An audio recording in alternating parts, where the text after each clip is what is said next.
चलो बच्चों, चलिए प्रश्न को पढ़ते हैं और समझते हैं। यदि एन पी 13 अनुपात एन प्लस एक पी 12 बराबर 3:4 हो तो एन सी एक का मान ज्ञात कीजिए। तो एन सी एक का बच्चों यहाँ पर हमें मान ज्ञात करना है। प्रश्न को हल करने से पहले हम प्रश्न के लिए मुख्य अवधारणा लिखेंगे, जिसकी सहायता से इस प्रश्न को हल किया जाएगा। तो अवधारणा मुख्य अवधारणा में हम दो सूत्रों को लिखेंगे। देखो, दो सूत्र अगर हम प्रश्न को देखें ध्यान से, तो एक तो हमें एन पी आर के बारे का सूत्र याद होना चाहिए और एन सी आर का भी सूत्र याद होना चाहिए। मैं सबसे पहले एन पी आर का सूत्र लिख देता हूँ। ये होता है एन का क्रम गुणित बटा एन माइनस आर का क्रम गुणित, ये सूत्र होता है इसका। और जब एन सी आर की हम बात करते हैं तो एन सी आर का सूत्र होता है एन का क्रम गुणित एन माइनस आर का भी क्रम गुणित, और उसके बाद हो जाएगा आर का क्रम गुणित। ये सूत्र होता है इसका, याद रख सकते हैं आप। यहाँ पर यदि एन सी एक की बात की जाए तो एन सी एक, अगर हम सूत्र की यहाँ पर हेल्प या सहायता लेते हैं तो ये किसके बराबर होता है? एन के बराबर ही होता है। आइए अब हम प्रश्न को हल यहाँ से करते हैं। तो यहाँ से हम इसको हल करना आरंभ करते हैं। देखिए, एन पी 13, उसके बाद है अनुपात एन प्लस एक पी 12 बराबर कितना है? बराबर है 3:4। ठीक है, ये है आपके पास।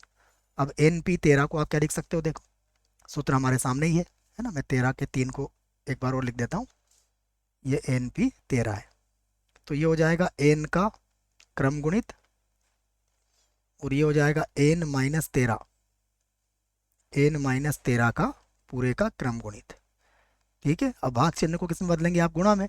गुणा में बदलेंगे तो यहाँ पर कितना आ जाएगा? देखिए, अगर आप इसको हल करेंगे तो सबसे पहले 12 का क्रम गुणित, एन प्लस एक का, 12 का नहीं बच्चों, एन प्लस एक का क्रम गुणित, और फिर हो जाएगा एन प्लस एक माइनस 12 और पूरे का हो जाएगा क्रम गुणित, बराबर हो जाएगा 3/4 के।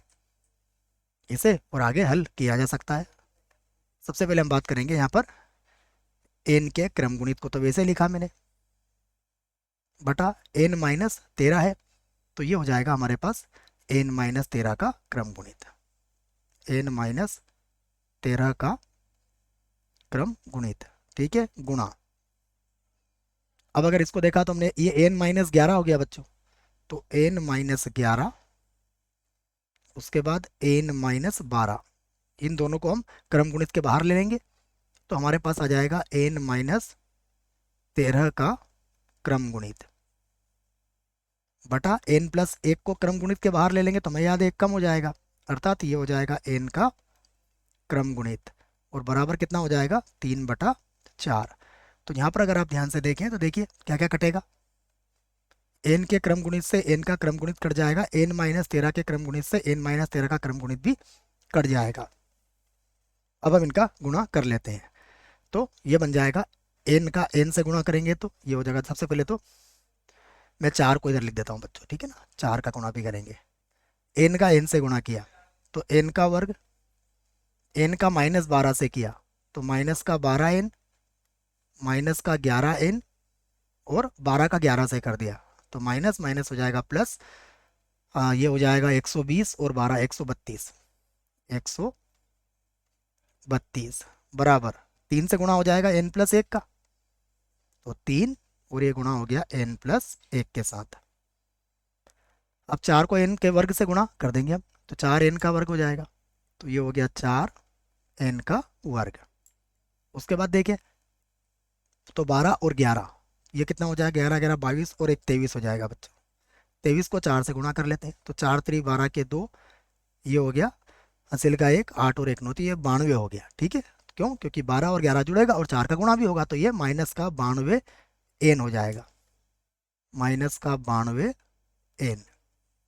फिर देखते हैं 132 से, 132 को 4 से गुणा कर लो आप, तो ये सबसे पहले होगा 4 दूना 8, प्लस का हो जाएगा 8, 4 3 12 के 2, 4 3 12 के 2, और 4 एकम 4 और 1 5, ये 528 हो गया आपके लिए। यहाँ से 3n प्लस का हो गया 3।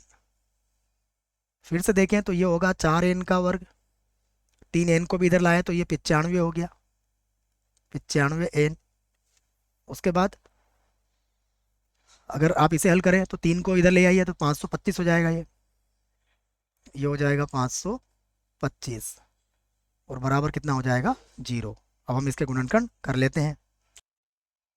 तो अब लिखेंगे इसको 4n का वर्ग, देखो 95 लाना है, 525 गुणा 4, तो इस जब इसके गुणनखंड करेंगे तो ये हो जाएगा माइनस का 60n और माइनस का 35n और प्लस हो जाएगा 525, 525 बराबर 0।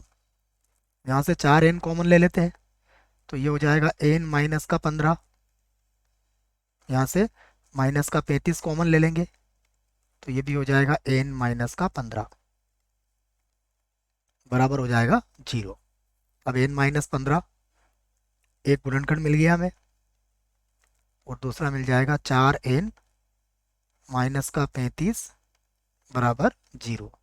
तो यहाँ पर देखिए n माइनस का 15 बराबर 0 लिख सकते हैं, या फिर 4n माइनस का 35 बराबर 0 लिख सकते हैं।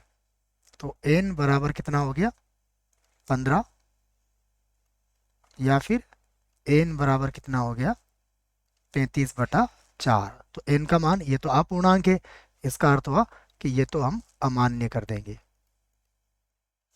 और n का मान कितना हो गया हमारे पास 15 हो गया। तो अब हम मान ज्ञात कर सकते हैं। तो अतः NC1 बराबर कितना हो जाएगा 15C1 और 15C1 किसके बराबर होता है 15 के ही बराबर होता है। ये हमारे प्रश्न का क्या है उत्तर है बच्चों। आशा करता हूँ प्रश्न का उत्तर समझ में आया होगा। धन्यवाद।